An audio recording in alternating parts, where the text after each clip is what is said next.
말씀을 잘 한번 들어보시길 바랍니다. 읽겠습니다. 창세기 43장 1절 14절. 그 땅에 기근이 심하고 그들이 애굽에서 가져온 곡식을 다 먹음에 그 아버지가 그들에게 이르되 다시 가서 우리를 위하여 양식을 조금 사오라. 유다가 아버지에게 말하여 이르되 그 사람이 우리에게 엄히 경고하여 이르되 너희 아우가 너희와 함께 오지 아니하면 너희가 내 얼굴을 보지 못하리라 하였으니 아버지께서 우리 아우를 우리와 함께 보내시면 우리가 내려가서 아버지를 위하여 양식을 사려니와 아버지께서 만일 그를 보내지 아니하시면 우리는 내려가지 아니하리니 그 사람이 우리에게 말하기를 너희의 아우가 너희와 함께 오지 아니하면 너희가 내 얼굴을 보지 못하리라 하였음이니이다. 이스라엘이 이르되 너희가 어찌하여 너희에게 또 다른 아우가 있다고 그 사람에게 말하여 나를 괴롭게 하였느냐. 그들이 이르되 그 사람이 우리와 우리의 친족에 대하여 자세히 질문하여 이르기를 너희 아버지가 아직 살아 계시느냐 너희에게 아우가 있느냐 하기로 그 묻는 말에 따라 그에게 대답한 것이니 그가 너희의 아우를 데리고 내려오라 할 줄을 우리가 어찌 알았으리까. 유다가 그의 아버지 이스라엘에게 이르되 저 아이를 나와 함께 보내시면 우리가 곧 가리니 그러면 우리와 우리 아버지와 우리 어린 아이들이 다 살고 죽지 아니하리이다. 내가 그를 위하여 담보가 되오리니 아버지께서 내 손에서 그를 찾으소서. 내가 만일 그를 아버지께 데려다가 아버지 앞에 두지 아니하면 내가 영원히 죄를 지리이다. 우리가 지체하지 아니하였더라면 벌써 2번 갔다 왔으리이다. 그들의 아버지 이스라엘이 그들에게 이르되 그러할진대 이렇게 하라. 너희는 이 땅의 아름다운 소산을 그릇에 담아 가지고 내려가서 그 사람에게 예물로 드릴지니 곧 유향 조금과 꿀 조금과 향품과 몰약과 유향나무 열매와 감 복숭아이니라. 너희 손에 갑절의 돈을 가지고 너희 자루 아귀에 도로 넣어져 있던 그 돈을 다시 가지고 가라. 혹 잘못이 있었을까 두렵도다. 내 아우도 데리고 떠나 다시 그 사람에게로 가라. 전능하신 하나님께서 그 사람 앞에서 너희에게 은혜를 베푸사 그 사람으로 너희 다른 형제와 베냐민을 돌려보내게 하시기를 원하노라. 내가 자식을 잃게 되면 이르리로다. 아멘. 자, 오늘 이제 창세기 이제 43장을 중심으로 이렇게 한번 살펴보겠습니다. 자, 우리 한번 제목을 한번 따라하시겠습니다. 자기를 부인케 하시는 하나님. 자기를 부인케 하시는 하나님. 자, 근데 여러분 먼저 오늘 설교 가운데 먼저 알아야 될 것이 있는데 왜 하나님이 이 야곱 가족의 내용을 이 구약 성경에 포함시켜서 우리로 하여금 읽고 또 설교를 듣게 하시는가? 바로 이 일들이 예수님과 연결이 되기 때문입니다. 그냥 신약 성경만 있어도 될 것 같죠. 예수님, 우리가 예수님을 믿으니까 예수님 이야기만 바로 딱 배우면 좋을 텐데, 근데 왜 이 구약의 이 두꺼운 책에 또 창세기, 이 야곱의 이야기, 이스라엘 백성의 이 이야기를 왜 배우는가? 그게 바로 예수님과 다 연결이 된다는 겁니다. 자, 예수님의 족보를 따라 올라가 보면 누가 나오죠? 다윗 왕이 나옵니다. 자, 다윗 왕의 족보를 또 따라 올라가 보면 또 아브라함이 나옵니다. 자, 이 아브라함의 손자가 야곱입니다. 야곱. 오늘 나오는 이 야곱이죠. 그래서 하나님은 아브라함을 통해서 온 세상을 구원할 메시아를 보내주겠다. 이거 온 세상을 어떻게 구원합니까? 그냥 정치적으로 이 땅에서 잘 먹고 잘 살게 해주겠다라는 대통령 이런 게 아니라요. 어떤 좋은 정치적인 리더가 나와서 이제부터 뭐 여러분들에게 뭐 아동수당, 뭐 노인수당 월 100만 원씩, 200만 원씩 여러분 일하지 않아도 먹고 살 수 있도록 해주겠습니다. 모든 어려움에서 건져주겠습니다 하는 이런 정치적인 리더를 그렇게 보내주겠다고 한 것이 아니라 영적인 리더, 죄와 사망에서 구원해줄 메시아를 보내주겠다 약속을 하셨습니다. 아브라함한테요. 그러니까 메시아는 그냥 땅 하늘에서 뚝 떨어진 분이 아니라 철저히 하나님이 계획하시고 오랜 시간에 걸쳐서 구약에 이 여러 선지자를 통해서 보내주겠다, 보내주겠다, 그날이 오면 보내주겠다 이 예언하시다가 때가 되어서 예수님이 지금 저 전쟁하는 땅 있죠, 이스라엘과 팔레스타인 그 땅에서 예수님이 탄생하신 것입니다. 그래서 기독교 교리를 처음 배우는 사람은 예수님이 외국 사람인데 왜 믿어야 되지? 이런 생각할 수 있습니다. 그렇지 않습니까? 우리 입장에서는 인간적으로 보면 예수님은 외국 사람이에요. 우리는 한국 사람이고 예수님은 유대인이기 때문에 외국인이 맞습니다. 근데 그분은 단지 인간이 아니라 하나님의 아들이시죠. 모든 인류를 다 포함하는 모든 인류의 대표자이십니다. 온 인류를 창조하신 그 하나님께서, 이 하나님은 어떤 분입니까? 온 인류의 가장과도 같은 분입니다. 하나님은 온 인류의 가장이십니다. 그런데 그때 아담과 하와 첫사람이 죄에 빠짐으로써 모든 사람이 죄를 지었고 지옥에 가게 됐죠. 그래서 온 인류가 지옥에 가게 됐는데 이 가장의 책임이 있잖아요. 하나님께서 온 인류를 구원하시기 위해서 보내신 하나님의 아들, 독생자 예수, 그분이 바로 하나님의 아들입니다. 그래서 예수님이 온 인류와 상관이 있습니다. 예수님은 유대인으로 오셨지만 유대인의 메시아일 뿐만이 아니라 온 인류의 메시아가 되십니다. 한국인, 미국인, 케냐인, 말레이시아인, 일본 사람, 온 세상 모든 사람들의 구원자가 되십니다. 그래서 예수님을 소개하고, 네가 죄 때문에 지옥 가게 되는데 하나님의 심판이 있는데 네 죄를 하나님 앞에 자백하고 예수를 믿으면 구원받는다. 예수가 당신을 위해서 모든 죄를 해결하셨다. 이거는요, 한국 사람이든 중국 사람이든 나라 국적 상관없이 이야기를 듣고 복음을 듣고 영접하는 사람은 무조건 이 복을 받습니다. 구원의 복을 받습니다. 그래서 온 인류와 상관이 있고 온 인류가 믿어야 할 분입니다. 그래서 우리는 예수님이 오시게 된 그 역사, 아주 그 초반부의 역사를 우리가 배우고 있는 거죠. 아주 기초를 배우고 있는 것입니다. 그래서 이 점을 유의하시고, 그냥 옛날에 성경에 동화 같은 이야기라고 들려질지도 모르겠지만, 그게 동화 같은 이야기가 아니라 진짜 하나님이 예수님을 보내기 위해서 이 이스라엘 백성들을 지금 만들고 계신데, 이 야곱이 이스라엘 백성의 시조가 되는 겁니다.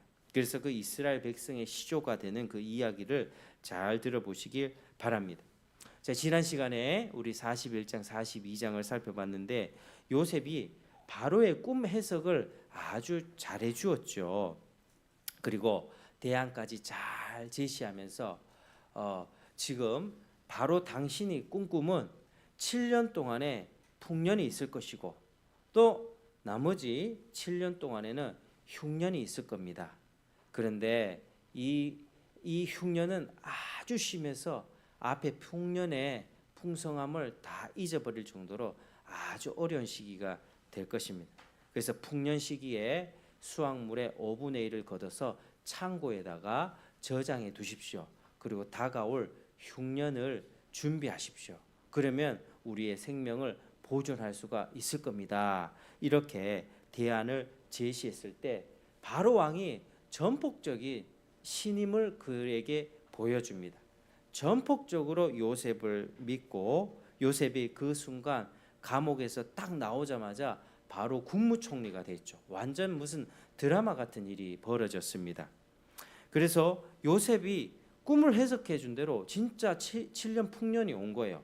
풍성하게 7년 보내고 그거를 애굽의 창고에 다 저장해 놨는데 엄청나게 넘치는 곡식들이 모여 있었습니다. 근데 흉년이 1년 지나고 2년 지나는 그때에 이 애굽이 아니라 가나안 땅에 살고 있었던 그 형들, 요셉의 그 가족, 그 아버지와 그 형들 가족도 역시나 먹을 것이 없어서 이 곡식을 구하러 애굽으로 오게 됩니다. 그때 형들이 요셉을 알아보지 못했고 요셉에게 절을 하게 되죠. 곧바로 절을 했습니다. 요셉은 자신의 정체를 숨긴 채 그들을 염탐꾼으로 당신들은 첩자 아니냐라고 몰아가면서 막내 베냐민을 데리고 오면 네 아우가 있다고 했으니 막내 베냐민을 데리고 오면 혐의를 풀어줄 것이다. 모든 혐의를 풀어줄 것이다라고 그렇게 했습니다. 자, 그렇게 시몬 한 사람을 인질로 남긴 채 요셉은 곡식과 받은 돈을 몰래 담아서 돌려준 채 집으로 그렇게 다 보냈죠. 자, 형들은 이 아버지 야곱에게 모든 일을 다 고했습니다. 그 애굽의 총리를 만났더니 우리를 첩자라고 몰아가서 우리가 이런 얘기를 했었고 집에 아우를 데리고 오지 않으면 우리를 뭐 가만두지 않겠다. 뭐 그렇게 얘기를 했습니다. 데리고 오면 모든 혐의를 풀어주겠다. 그렇게 얘기를 하더랍니다. 그렇게 다 보고를 했습니다. 근데 야곱은 절대로 베냐민을 보낼 수 없다고 절망했었죠. 그리고 가져온 곡식을 풀어보니까 모든 자루에 돈이 그대로 들어있는 겁니다. 그래서 두려워하면서 어떤 일이 일어날지 염려하면서 그렇게 지내게 되었습니다. 그래서 그게 이제 그 내용에 이어지는 게 바로 오늘 내용인데, 이제 그들이 사온 곡식이 이제 어느 정도 시간이 지나면서 떨어지고 기근은 더욱 심해지고 있었습니다. 땅에서는 더 이상 먹을 게 나지 않았습니다. 비도 내리지 않았고 뭐 감자든 옥수수든 그들이 먹을 수 있는 곡식들이 전혀 이제 찾을 수가 없었습니다. 그래서 야곱은 그 아들들에게 다시 애굽으로 가서 양식을 사오라고 명했습니다. 그때 유다가 말합니다. 애굽의 총리가 우리에게 엄히 경고했습니다. 너희 아우가 너희와 함께 오지 아니하면 너희들은 내 얼굴을 보지 못할 것이다 라고 말입니다. 아버지께서 우리 아우를 함께 보내시면 우리가 아버지를 위해 양식을 사올 수 있지만 만일 보내지 않으면 우리가 내려가지를 못합니다. 유다가 그렇게 말했습니다.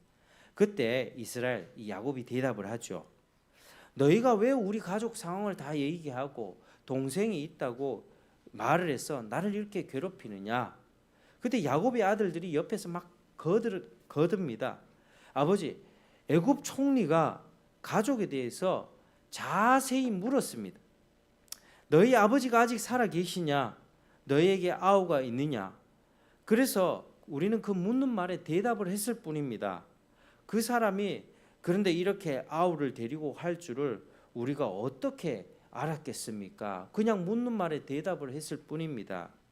그때 또 유다가 나서죠. 아버지, 우리 아우를 우리와 함께 보내주십시오. 그러면 우리와 우리 아버지, 우리 어린 아이들이 다 살고 죽지 않겠습니다. 지금 야곱 가족들은 한 70명 정도 그렇게 있거든요.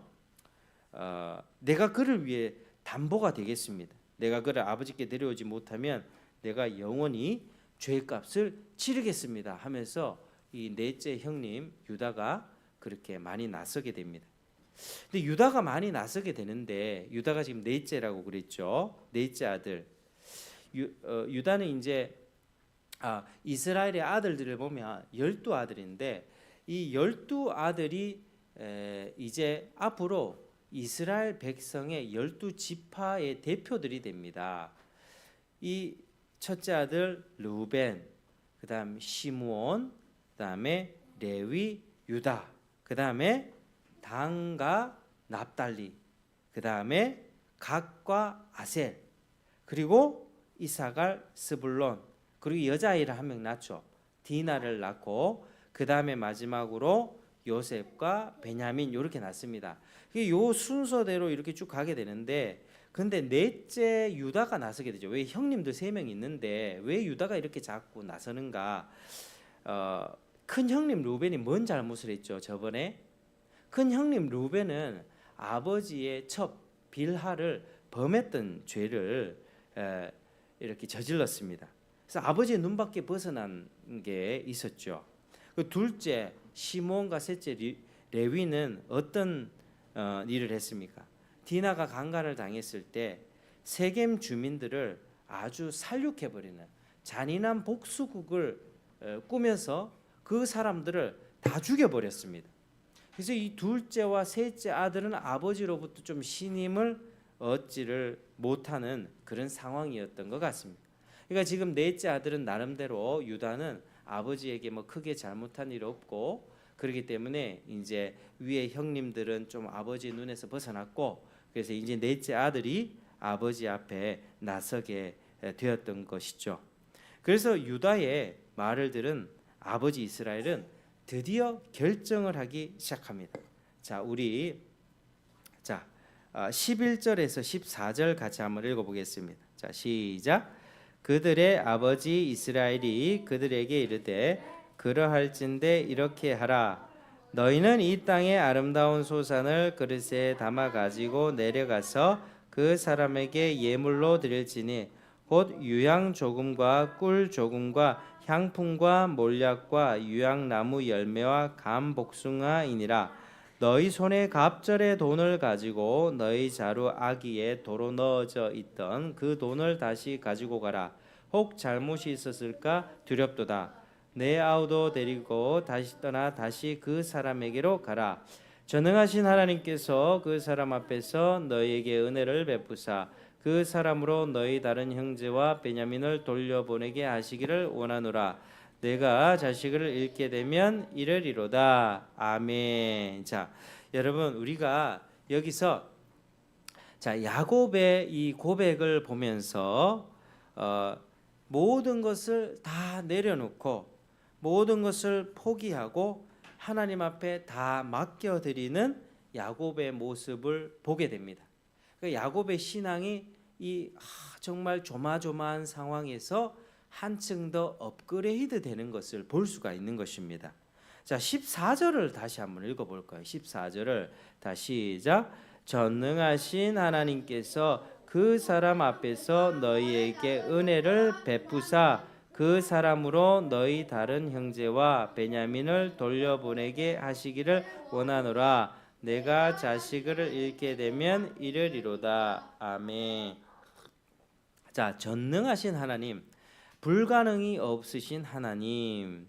하나님은 모든 것을 다 할 수 있는 그 하나님을 고백하면서 그 애굽 사람 총리 앞에서 너희에게 은혜를 베풀어서 다 모든 형제를 돌려보내게 하시기를 원한다.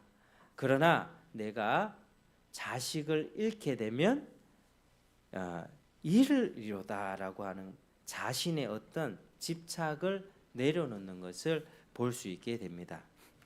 여러분 우리가 이걸 보면서 하나님께 자기 아들들의 모든 생명을 전적으로 의지하고 있는 모습을 보게 됩니다. 자, 라헬이 낳은 자식을 향한 자신의 집착을 내려놓는 모습을 보게 되는 것입니다. 자, 이게 자기 부인이죠. 여러분, 이 중에 12아들 중 야곱의 와이프가 몇 명이라 했죠? 4명이었습니다. 4명. 야곱의 와이프는 4명.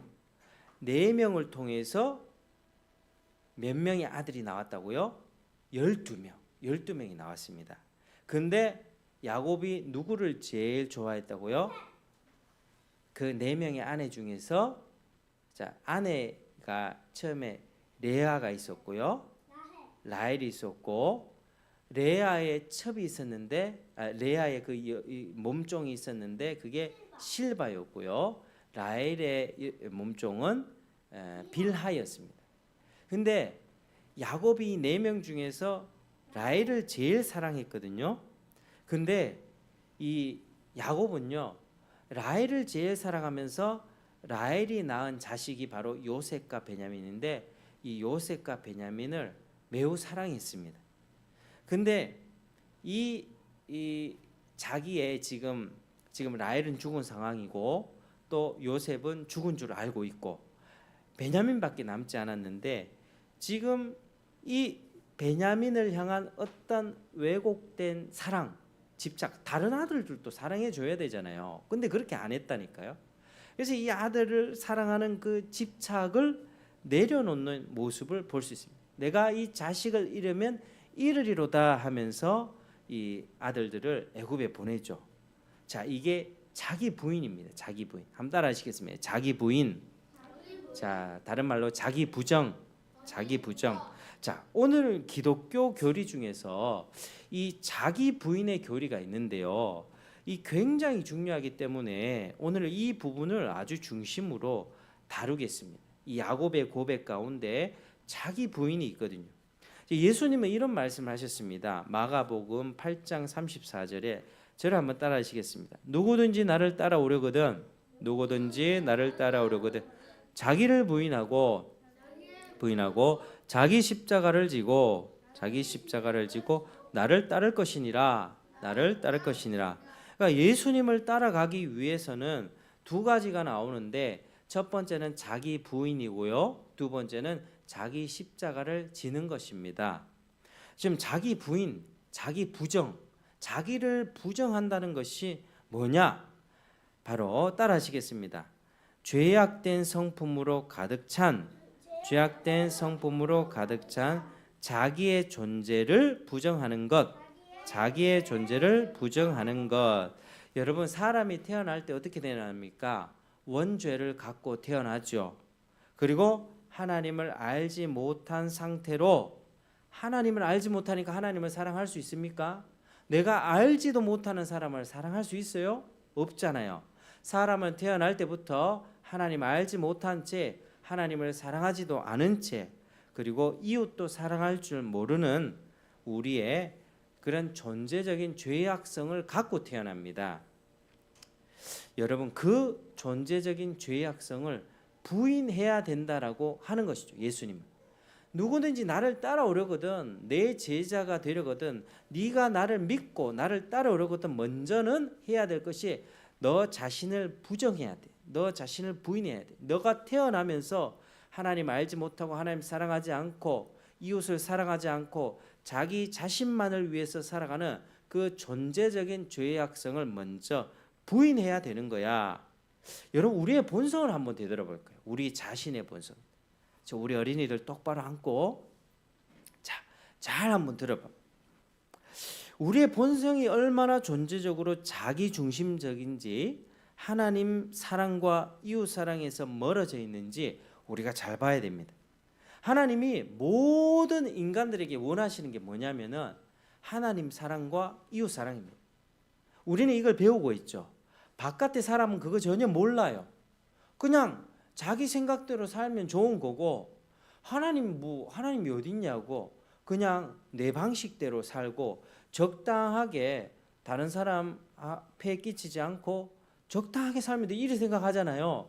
그게 아니라니까요. 우리 모든 인간은 하나님과 지금 엮인 상태라. 우리는 하나님의 피조물이에요. 하나님이 우리를 만드셨기 때문에 우리는 하나님과 관계가 있어요. 나 하나님 몰라요. 하나님 말하지 마세요. 나는 내 마음대로. 이게 아니라니까요. 우리는 아무리 내가 하나님 상관없이 나는 내 마음대로 살 거라 해도 하나님과 관계가 있어요. 하나님이 만든 법칙 아래에서 살아가고 있다고요. 그래서 하나님이 우리에게, 모든 인간에게 하나님을 사랑하기를 원하고 그 사랑으로 이웃을 사랑하기를 원하는데, 근데 이 사랑이 뭔가 곧 희생이라고 하는 겁니다. 희생. 따라 하시겠습니다. 사랑은 곧 희생입니다. 그러니까 하나님 사랑, 이웃 사랑이 뭐냐면 하나님을 위해 희생하면서 살고 또 이웃을 위해 희생하면서 살라라고 하는 것이죠. 그러니까 뭐죠? 내가 좀 손해 보면서 살라는 것입니다. 자, 여러분 한번 예를 들어보겠습니다. 자, 우리 돈에 그 돈이 한 100만 원이 있어요. 100만 원. 한 100만 원이 있는데 지나가는 아주 노숙자 아저씨가 불쌍해 보여. 10,000원 이렇게 도와주는 거 별로 어렵지 않아요. 왜? 100만 원 있으니까. 한 100만 원, 1,000만 원 정도 있을 때 10,000원 도와주는 거, 20,000원 도와주는 거 별로 어렵지 않다니까요. 보통 그냥 선한 양심이 있는 사람이면 그 정도는 도와줄 수 있습니다. 그 사람 너무 불쌍해 보이면. 그런데 내가 주머니에 돈이 딱 2만 원밖에 없어요. 2만 원, 이게 전 재산인데 2만 원 전 재산 가지고 그 10,000원 딱 도와줄 수 있을까요? 그건 좀 어려운 거예요. 다른 얘기예요. 같은 돈 10,000원이지만 내가 100만 원, 1,000만 원 갖고 있을 때하고 2만 원 갖고 있을 때는 이 다르다니까요, 마음이. 근데 하나님이 어떻게 말씀하시는 줄 아세요? 네 주머니에 2만 원이 있을 때 누군가 한 푼이 없어서 굶어가고 있다면 10,000원 줘라고 그렇게 얘기를 하십니다. 예수님이 이거 예수님의 설교는 아니고요. 세례 요한이라고 하는 예수님이 오기 전에 6개월 전에 태어나서 예수님이 오실 길을 준비했던 세례 요한이 그렇게 설교를 했습니다. 옷이 2벌 있는 사람은 1벌 있는 사람에게 나눠줘라. 먹을 것이 있는 자도 그렇게 해라, 그렇게 말씀합니다. 여러분 부담스럽죠? 기독교가 옷 2벌이 있는데 과연 그렇게 할 수 있습니까? 여러분 집안에 옷이 100벌이 있어요. 집안에 옷이 가득 차 있고 이래 보면은 안 입는 옷도 많고 이렇게 하면 옷 정리하면서 한 5-6벌 뭐 줄 수 있잖아요. 그런데 집에 옷이 딱 2벌밖에 없어요.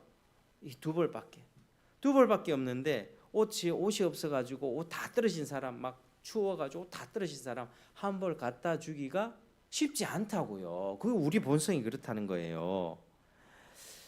나는 1벌만 남잖아요. 1벌 갖다 주면 최소한 내가 몇 벌 정도 내가 여유가 있어야지 도와주잖아요.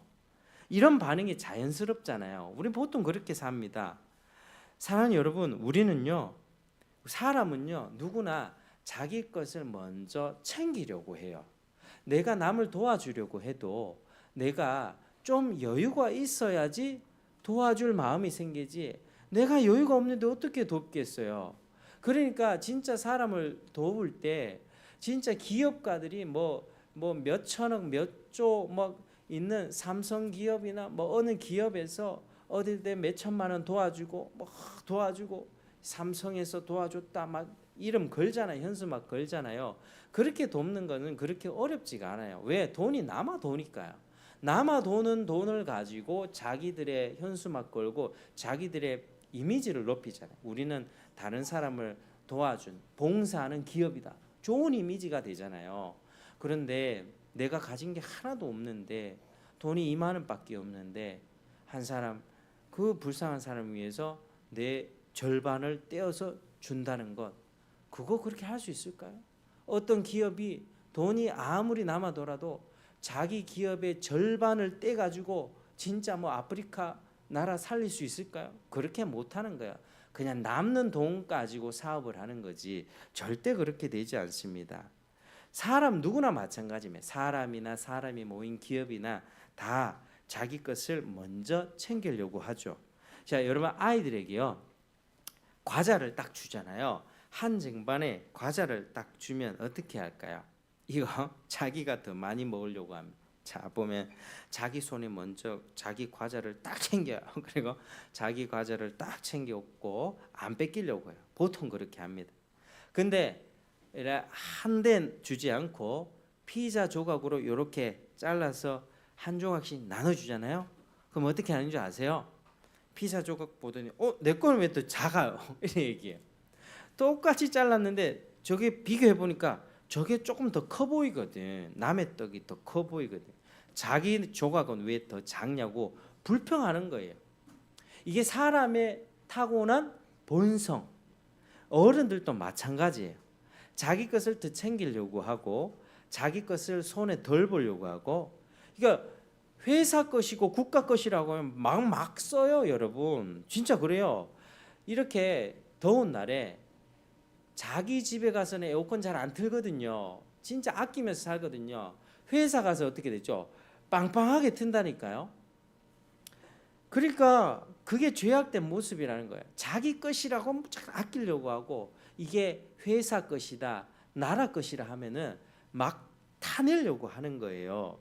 보면 지금 나라에서도 복지 나오는 거 있어서도 막 타먹으려고 하잖아요. 막 타먹으려고 어떻게 하면 더 많이 타먹을까 막 이 궁리를 하고 있다니까. 기업을 하는 사람이든 개인이든 뭐 기초수급이든 어떻게 하면 그렇게 산다니까요. 이게 우리의 삶에 너무 익숙한 그런 모습들을 우리가 보게 되는데 그게 죄악된 모습이라고 하는 거예요. 사람들의 모습 가운데. 신앙생활을 해도 여러분 그렇습니다. 자기가 좋아하는 영화를 보러 가잖아요. 자기가 좋아하는 이 연예인이 나오는 그 재밌는 영화를 보러 가면 늦지 않게 갑니다. 일찍 가가지고 한 2시간 일찍 가서 미리 팝콘 사고 콜라 사서 영화표 예매해가지고 기다린 다음에 기대하는 마음으로 영화관에 딱 들어가요. 늦지 않게 딱 자리에 앉아 들어갑니다. 근데 교회 오는 것을 보면요, 꼭 늦게 와요. 예배 때 이제 지각을 할 때도 있고요. 막 그렇습니다. 그러니까 이제 하나님보다 자기를 더 사랑하는 거죠. 그 자기가 좋아하는 것 할 때는요, 정말 눈에 불을 켜고 잠을 안 자고 해요. 자기 좋아하는 것 하면요, 자기 좋아하는 것 해라 하면요, TV든 영화든 밤새도록 봅니다. 밤새. 근데 하나님을 사랑하기 위해서 하나님께 예배하고 성경책 읽고 기도해라 하잖아요. 그러면 그거 하기 싫어하거든요. 신앙생활 하는 사람들도 그렇습니다. 그래서 많은 사람들이 어떻게 사는가? 죄인으로 태어나요. 우리 모든 사람은 죄인으로 태어나서 하나님은 안중에도 없어. 그냥 내 마음대로 살면 돼. 자기 사랑과 자기 즐거움, 내 눈에 즐거우면 돼. 나는 이거 좋아하니까 이거 하면 살 거야. 자기 쾌락만 채우다가 그렇게 지옥에 가게 되는 것입니다. 여러분, 지옥에는 어떤 사람이 모일까요? 지옥은 다가오는 생생한 현실이거든요. 여러분 이것을 알아야 됩니다. 지옥은 어떤 꾸며낸 소설 속의 그런 어떤 장소가 아니에요. 뭐 어떤 꿈나라, 뭐 꿈에서 볼 수 있는 환상 이런 게 아니라 정말 생생하게 다가오는 현실이라니까요. 지옥에는 어떤 사람이 모일까? 자기 사랑으로 가득 찬 사람만 모입니다. 그러니 지옥에서는 절대로 서로 사랑하고 배려하는 법이 없어요. 여러분, 지옥의 고통은요, 굉장히 뜨겁거든요. 뜨겁고 고통스럽거든요. 살아오면서 화상 한번 되어본 적 있으시죠? 화상 되어보면 어떻습니까? 엄청나게 뜨겁죠. 화상 입으면 철판에 데였든지 뜨거운 기름에 튀었든지 아니면 팔팔 끓는 물에 뭐 쏟아가지고 팔이 뒤었든지 굉장히 고통스럽습니다. 그런데 그 뜨거운 철판이나 뜨거운 물에 계속 넣고 있다고 생각해 보십시오. 뭐 팔이 어떻게 되겠어요? 속까지 익어가지고 뼈까지 익지 않겠습니까? 완전. 그런데 얼마나 고통스럽겠습니까? 그런데 지옥의 고통은요, 이와 비교할 수 없는 불타는 못의 고통입니다. 포항제철의 용광로에 들어가는 것 그 이상으로, 그거는 완전 뼈 조각까지 다 녹잖아요. 그 고통 이상으로 영원한 고통이라고 하는 것이죠. 그래서 절대로 지옥에 들어가서는 안 되는 곳입니다. 교회에는 지옥이 있다는 사실을 분명히 이야기하고 여기서 나오라고, 죄의 값이 지옥이니까 거기서 건진 받아야 된다라고 얘기하는 것이 바로 지옥입니다. 그런데 지옥에는요, 서로 고통받는 가운데 자기만 고통스럽다고 난리를 치는 거예요. 상대의 고통, 이 사람도 고통당하고 나도 고통당하고 다 자기 죄값을 당하고 있거든요. 근데 자기만 고통스럽다고 난리치면서 상대방의 고통에 대해서는 굉장히 무감각한 곳이 지옥입니다. 심지어 지상에 살았을 때 이렇게 뭐 오손도손하게 살았던 한 네 가족이, 네 식구가 다 예수를 믿지 않아서 함께 지옥에 떨어졌다고 생각해 봅시다. 엄마, 아빠, 아들, 딸, 네 식구가 떨어졌습니다. 지옥에 딱 들어갔을 때 지옥의 고통이 너무 심해요. 엄마가 자식에게 너 괜찮냐? 자식에게 그 말 한마디 하지 못하는 곳이에요. 도리어 야, 너 때문에 너 살아 있었을 때 지옥이었는데 네가 말 안 들어서 지옥이었는데 정말로 내가 지옥에 왔구나. 이 저주받을 자식아, 말로 담지 못할 욕을 해대는 곳이 바로 지옥이라는 거예요. 그러면 자식은 뭐라고 얘기할까? 자식은요, 입에 담기 어려울 정도로 저주를 막 퍼붓습니다.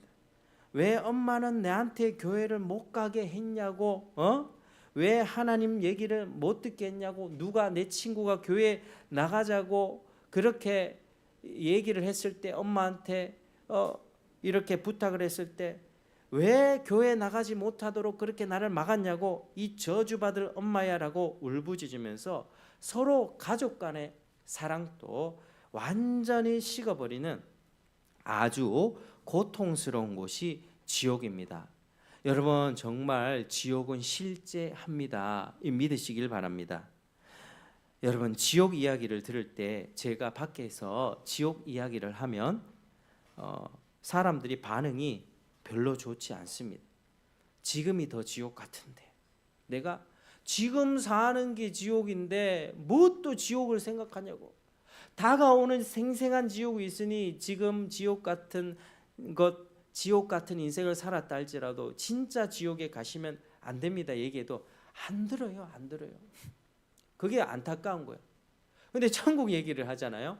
천국 얘기를 해도 사람들이 반응 별로 안 좋아요. 천국 얘기를 하면 뭐라고 얘기하냐면, 내 죽어서 지금 빨리 천국 가라는 소리냐, 이래 얘기를 해요. 자기는 여기서 조금 더 살고 싶은데, 죽으면 죽어서 예수 믿고 천국 가세요 하면 그 말을 기분 나쁘게 듣더라니까요. 그러니까 사람들이 얼마나 무지합니까? 다가오는 영적인 세상에 대해서, 천국과 지옥이 있다는 사실에 대해서 사람들은 정말로 무지하며 그렇게 살아갑니다. 여러분, 사람이 태어나면서요, 하나님을 모르면서 태어나요. 그러니 하나님을 사랑하지 못하고 자기만 사랑하라, 내 눈에 좋은 것만 취한다니까, 내 감각에 즐거운 것만 취한다니까.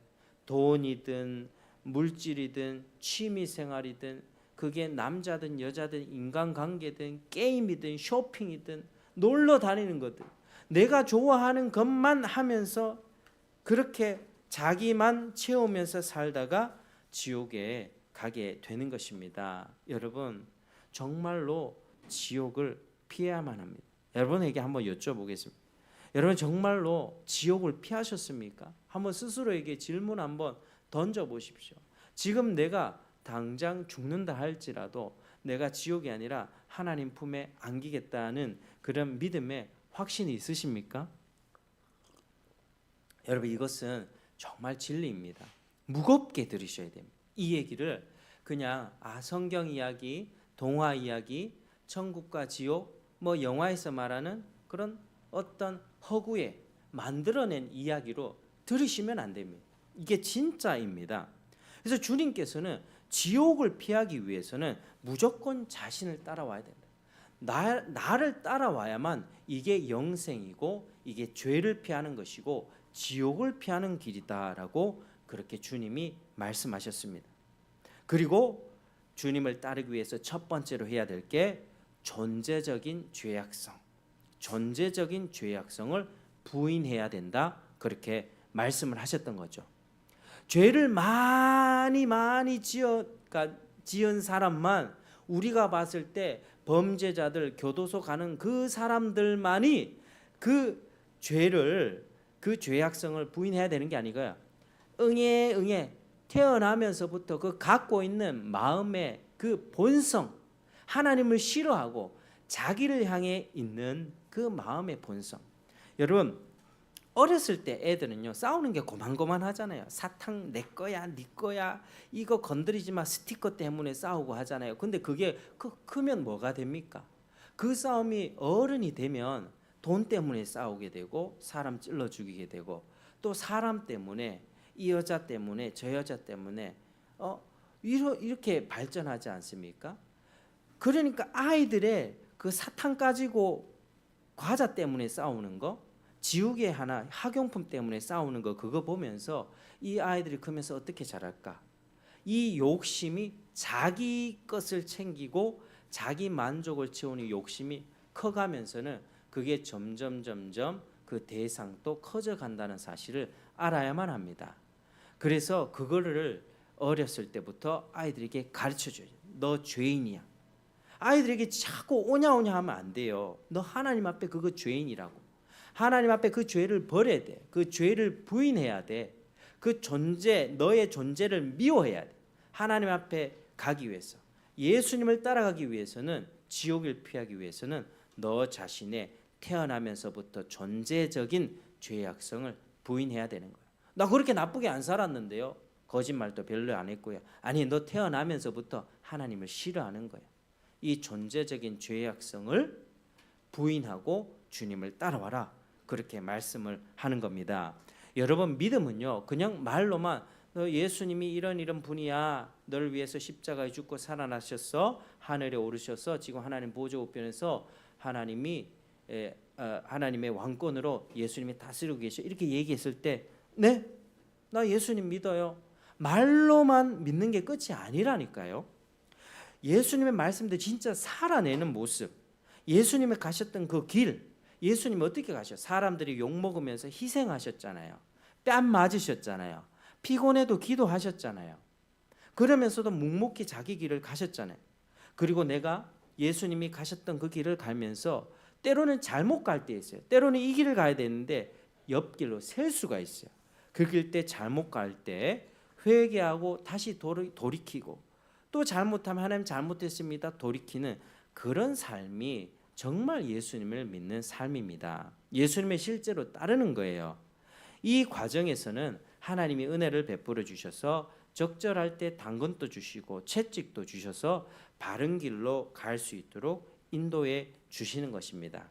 그게 하나님의 은혜인 것입니다. 여러분 자기 부인, 자기 부정이 뭔지 아시겠습니까? 다시 한번 따라하시겠습니다. 하나님 사랑, 이웃 사랑은 모른 채, 하나님 사랑, 이웃 사랑은 모른 채 자기 사랑으로만 가득 차 있는 그 존재적 죄악성을 버리는 것입니다. 그 존재적 죄악성을 버리는 것입니다. 하나님 모르고 이웃을 섬기고 희생하는 것 모르고 자기 사랑으로만 가득 차 있는 존재적인 죄악성을 버려라. 그게 자기 부인입니다. 여러분 자기 만족과 자기 유익과 자기 즐거움과 쾌락만 생각하는 이기적인 자기 사랑을 버리는 것이 자기 부인이며 자기 부정입니다. 예수님을 믿기 위해서는 반드시 이 과정을 통과하면서 가야만 합니다. 예수님은 그렇게 쉽게 믿어지지 않습니다. 예수님이 쉽게 믿지 마십시오. 어렵게 믿으세요. 고민하고 믿으세요. 내가 정말 이걸 부인하고 쫓아갈 수 있을까? 그러나 그 길에는 그 끝에는 영광이 있고 그 끝에는 하나님의 은혜의 어떤 충만함, 하나님의 영생, 천국이 있다는 걸 계산해 보세요. 그러나 이거 버리지 않고 그냥 내가 지금 사는 대로 좋아. 뭐 머리 복잡하니까 천국과 지옥은 생각 안 하고 내 생각대로 살 거야. 그러나 그 끝에는 지옥이 있다니까. 정말로 아무도 건져낼 수 없는 그 영원한 불타는 고통이 기다리고 있다는 사실을 알고 고민하면서 내가 결단을 해야 됩니다. 내가 이 길을 갈 건지 아니면 반대길로 갈 건지. 여러분 야곱도요 사실 그런 사람이었어요. 야곱도 오늘 본문에 자기 어떤 집착적인 사랑이 있었지 않습니까? 편애가 있었지 않습니까? 근데 그걸 버렸지 않습니까? 14절을 보면 내가 자식을 잃게 되면 이르리로다. 다시 한번 따라하겠습니다. 내가 자식을 잃게 되면 이르리로다. 이게 자기가 끝까지 붙들고 있었던 그 베냐민을 향한 사랑을 놓는 거예요. 이 베냐민 잃어도 어쩔 수 없어. 하나님이 살려주시면 살려주시는 거고 이 자식 죽으면 죽게 되는 거다. 이렇게 얘기를 하는 겁니다. 여러분 이거는요 이 야곱이 라헬을 가장 사랑했고 라헬이 낳았던 그 요셉과 베냐민을 가장 사랑했는데 그거는 자기가 스스로 어떻게 부인할 수가 없는 거예요. 다른 아내들보다 라헬을 더 사랑했고 그가 낳은 자식들이 더 사랑이 되는 거예요. 그러니까 편애가 되니까 자꾸 자식들 간에 문제가 생기죠. 왜 아버지는 저놈만 사랑하나? 그러니까 절대 스스로 야곱이 해결해내지를 못했어요. 하나님 이게 야곱이 내가 라헬만큼 레아를 사랑해주 이게 안 됐다니까요. 끝내 그 마음은 라헬을 끝까지 사랑했고 요셉을 사랑했고 베냐민을 사랑했습니다. 그래서 하나님이 어떻게 하셨습니까? 이 아내들 중에서 누구를 먼저 제일 데려가셨죠? 라헬을 먼저 데려가셨습니다. 하나님이 라헬을 먼저 베냐민을 낳다가 라헬을 먼저 데려가셨어요. 베냐민을 낳다가 죽은 거죠. 가장 사랑하는 그 여인을 데려가셨어요.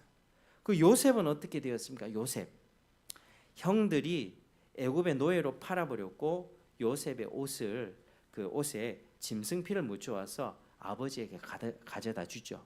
그 아버지가 그 요셉의 옷을 보면서 이 내 아들이 짐승에 잡아 먹혔구나 이러면서 요셉을 죽은 줄로만 지금 알고 있습니다. 그러니까 야곱의 입장에서는 라헬도 죽었죠. 요셉도 죽은 겁니다. 실제로 요셉은 죽은 게 아니고 애굽의 총리가 되어 있습니다. 그리고 자식을 잃은 슬픔은요, 여러분 표현할 단어가 없어요. 아내를 먼저 잃은 남자를 뭐라고 하죠? 호렙이라 하나요? 이 단어가 있죠. 남편을 먼저 잃은 여인을 과부, 자식을 잃은 부모 뭐라고 하죠? 표현할 말이 없어. 말이 호렙이나 과부라는 표현이 있는데 자식을 먼저 보낸 그 부모를 그 슬픔을 표현할 단어가 없다니까요.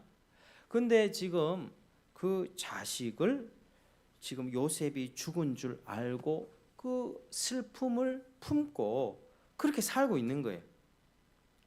그리고 지금 마지막 베냐민, 라헬이 낳은 그 아들 베냐민을 꼭 붙잡고 있는데 절대 이 베냐민은 놓아줄 수 없다. 근데 결국 이렇게 이 형들이, 그 아들들이 애굽에 곡식을 사러 가지 않으면 모두 다 지금 굶어 죽게 생길 판이거든요. 모두가 지금 70명이 되는 가족들 다 굶어 죽게 생길 판이나 이래 주거나 저래 주거나 비슷한 상황이에요.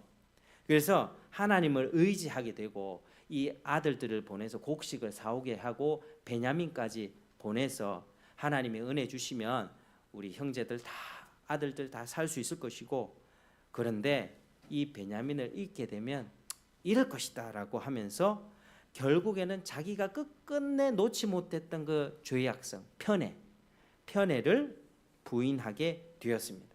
야곱 스스로가 노력해서 나 베냐민을 사랑하는데 이 마음 내려놓자 스스로 노력해서 된 게 아니고요. 하나님이 그렇게 인도해 오셨잖아요. 상황을 정말 처참하고 그런 비참한 상황으로 자꾸 인도해 가시면서 그 꼭 붙잡고 있던 손을 놔버리신 거예요.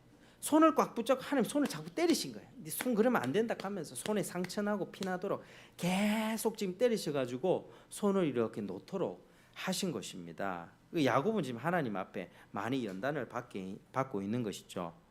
그래서 여러분 야곱이 이렇게 자기의 죄악성을 내려놓고 하나님을 전적으로 의지하게 되자 어떤 일이 벌어졌죠? 이어지는 내용을 보면요, 정말 참 애굽의 총리 요셉이 그 곡식을 사러 온 형들을 대접하고 함께 잔치하는 일들이 그렇게 생깁니다. 자, 우리 15, 16절 같이 읽어볼까요? 시작. 그 형제들이 예물을 마련하고 갑절의 돈을 자기들의 손을 가지고 베냐민을 데리고 애굽에 내려가서 요셉 앞에 서니라. 요셉은 베냐민이 그들과 함께 있음을 보고 자기의 청지기에게 이르되 이 사람들을 집으로 인도해 드리고 짐승을 잡고 준비하라.